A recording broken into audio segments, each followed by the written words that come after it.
शायद जमील साहब आपसे चाहूँगा कि ये जो मामला टेढ़ा, तो इतना मुझे नहीं लगता कि कमीशन बना दिया जाए। आपको लगता है कि बहुत टेढ़ा कमीशन बनना चाहिए या नहीं बनना चाहिए? थैंक यू वेरी मच जी।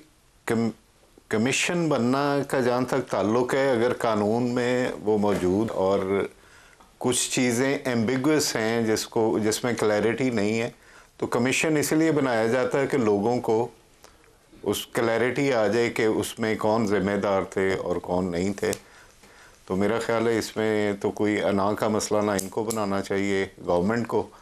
और लेकिन मेरा ख्याल है मैंने राना सनाउल्लाह साहब की जो बातें सुनी हैं, मैं एक बात से तो टोटली इत्तेफाक करता हूँ कि टेबल पे बैठना सबसे ज़्यादा ज़रूरी है, और नताइज की परवाह किए बगैर कि नतीजा खेज़ होंगे या नहीं होंगे, जब तक आप टेबल पे नहीं बैठेंगे तब तक कोई मसला भी हल नहीं होगा। और दुनिया में कोई ऐसा मसला नहीं है, जंगों से लेके और वायलेंसेस तक, कि उनका हल आपको टेबल पे ना मिलता हो।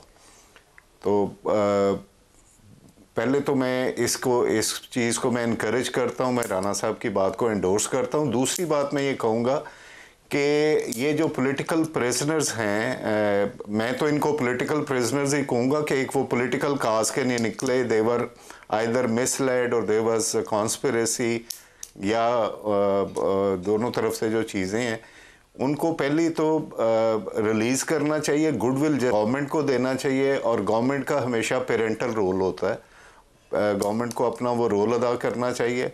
और उसके बाद आप उनको बेल दे के, आपने बिल्कुल ठीक कहा है कि उनको किसी वक्त भी अरेस्ट किया जा सकता है, बट उनको एक एग्जाम्पल बना देना और एक डेटरेंस क्रिएट करना।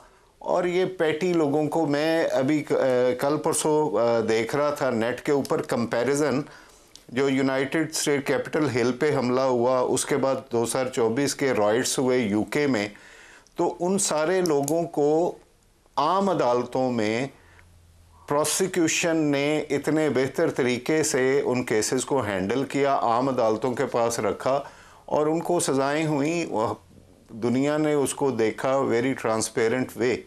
तो मैं तो आज भी जो 26 बंदों को 60 बंदों को और सज़ा हुई है, ये आर्टिकल 10A की टोटल वायलेशन है और ये मसले का हल नहीं है। आपको टेबल पे बैठना पड़ेगा, आपको ट्रुथ एंड रिकन्सिलिएशन का मेथड अडॉप्ट करना पड़ेगा। सबसे पहले जिसकी भी गलती है, ऑपोजिशन की या गवर्नमेंट की, उसको वो एक्सेप्ट करें और उसके बाद जो चीज़ों को आगे रख के उसका सलूशन ढूंढें। Thank you.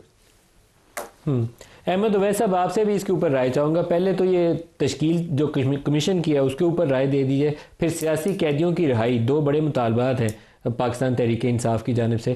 क्या ये 31 जनवरी से पहले दोनों प्रोसेस के ऊपर अमल दरामद किया जा सकता है, इसको नतीजा खेज बनाया जा सकता है?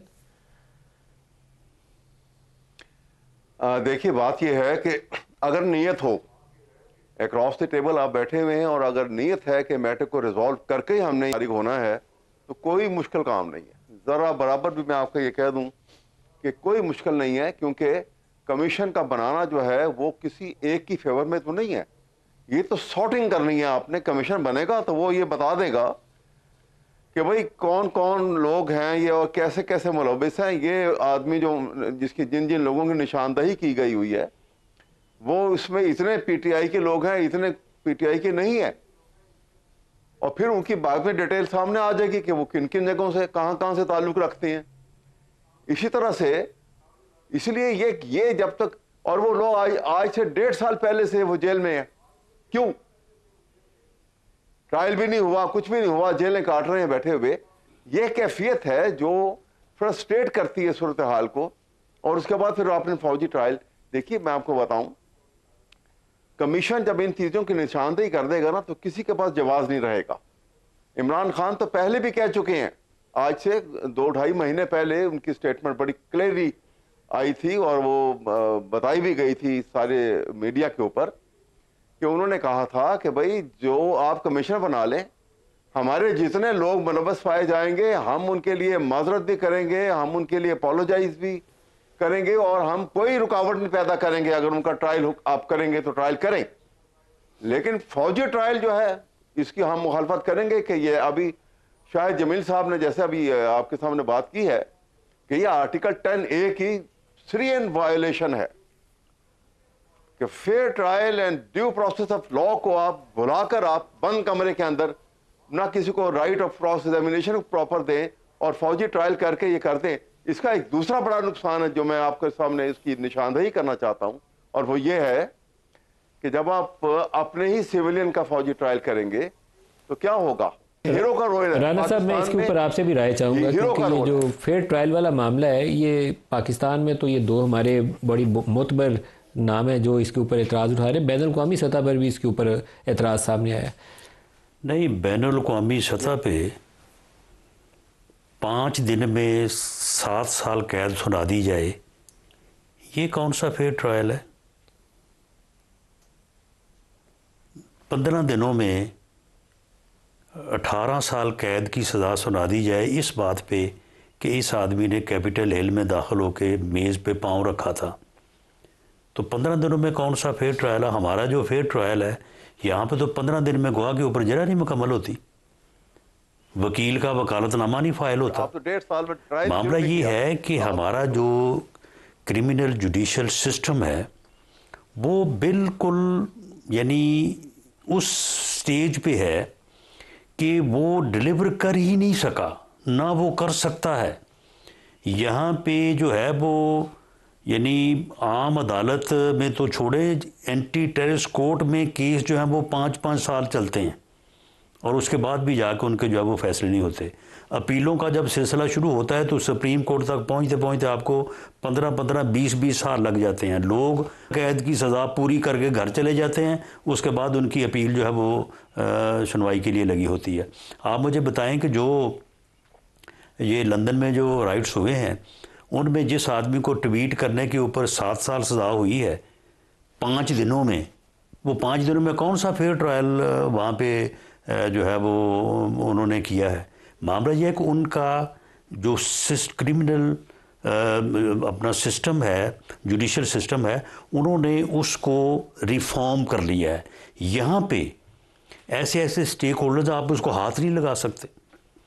यानी आप जो आपका CPC है ना, सिविल प्रोसीजर कोड और क्रिमिनल प्रोसीजर कोड, आप इसमें मुझे अमेंडमेंट करके दिखाएं।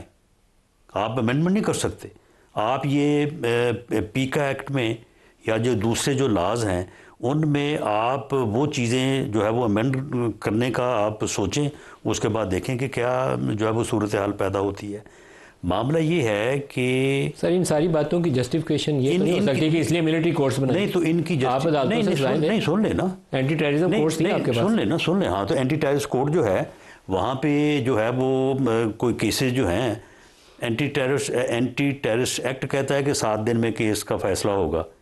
कोई मुझे बता दें कि एंटी टेररिस्ट कोर्ट्स को बने जो है वो जितना अरसा हो गया है, किसी एक मुकदमे का किसी एक अदालत में 7 दिन में फैसला किया। 1.5 साल से तो आपने पकड़ा हुआ है ना, तो 1.5 साल में ATC से भी हो जाता है। हाँ, तो नहीं करते ना वो फैसला, नहीं करते। 1.5 साल में ATC से फैसला नहीं होता। नहीं, किसी ने फैसला नहीं किया। उसकी वजह ये है कि जो आपका क्रिमिनल प्रोसीजर है वो 1.5 साल में जो है वो पूरा होने को आता नहीं है। आप जरा देखें तो सही। ये तो आपके काम था ना, आपने जमा कराने थे। ना, हमारा ये काम नहीं है। अदालतें जो हैं वो हुकूमत के बतायत नहीं है। तहकीक तो पूरी करके आपका काम था ना, प्रोसिक्यूशन जाती पूरी वहाँ रिपोर्ट्स एविडेंस के साथ। प्रोसिक्यूशन हमारा काम है ना, प्रोसिक्यूशन करके आप मुझे बताएं कि किसी मुल्क में 9 मई जैसे वाकयात हुए हों कि सुप्रीम कोर्ट जो है वो 1.5 साल तक स्टे ऑर्डर दे सकती है? कोई है दुनिया में ये मिसाल? 1.5 साल से जो उन्होंने स्टे दिए रखा और उसके बाद फिर उन्होंने अब कहा कि जी अब आप जो है ना वो फैसले जो है वो सुना दें।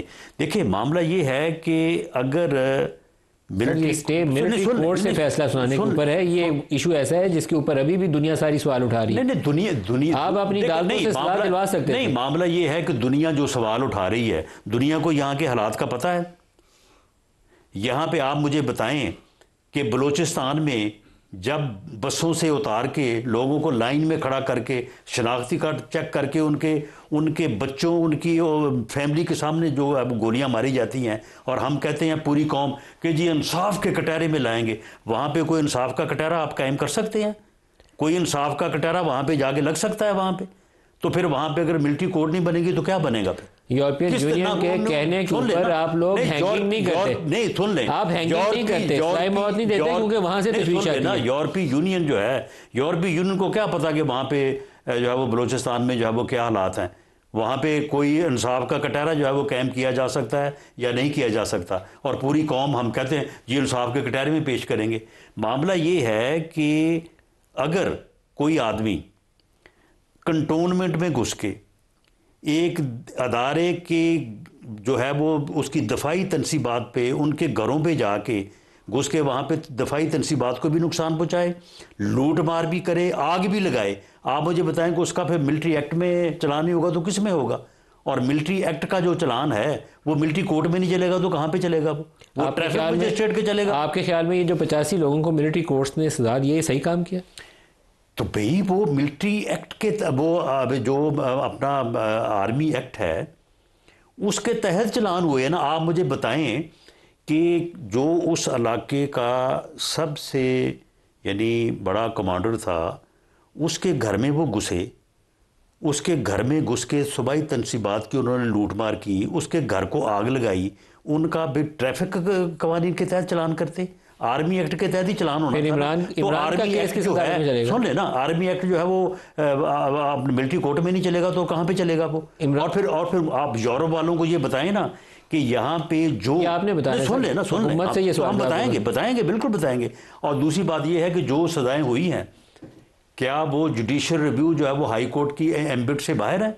मुझे लगता है हाई कोर्ट में ये 10 साल वाली सजाएं बचनी मुश्किल होंगी। मुझे लगता है हाई कोर्ट इसके ऊपर सवाल उठाएगी। किसके ऊपर? वो पूछेगी चार्जशीट की तरह बताइए, सारी एविडेंस लाइए। तो बात ये है कि आर्मी एक्ट के तहत जिन लोगों को सजाएं होती हैं, इससे पहले भी तो होती नहीं ना, जो लोग जो बॉर्डर क्रॉस कर लेते हैं, जो बाकी चीजों में मुलव्वस, उनके आर्मी सर एटीसी में सुन लेना, मेरा तो सवाल कायम है, एटीसी में क्यों नहीं गया? आपको एटीसी में जाना चाहिए था। नहीं, लेकिन बात यह है कि एटीसी में जो उन्होंने आके जाके आर्मी के यानी जो है वो दिफाई तनसीबात पे हमलावर हुए, एटीसी उनके घरों के ऊपर हमलावर हुए, पैदा होता पता चलता ये लॉ है, ये कानून है। तो फिर आर्मी एक्ट को फिर मनसूख कर दें।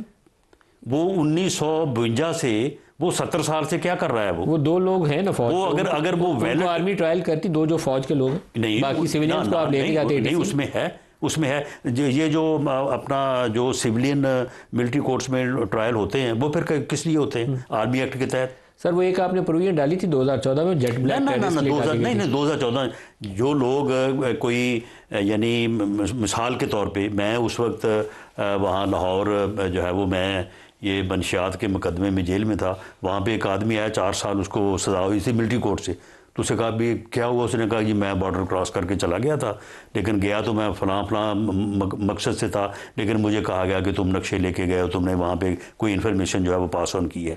तो मामला ये है कि आर्मी एक्ट के तहत जो सजाएं हुई हैं उनका जुडिशियल रिव्यू हाई कोर्ट भी करेगा, सुप्रीम कोर्ट भी करेगा। ये चीज़ें जो हैं ये यूरोपीय यूनियन को भी और जो लोग एतराज़ कर रहे हैं उनको बताने वाली हैं, उनको बताई जाएंगी ये चीज़ें। एक ब्रेक करीब आ गया जी, ब्रेक ले लें, हमारे साथ रहिएगा।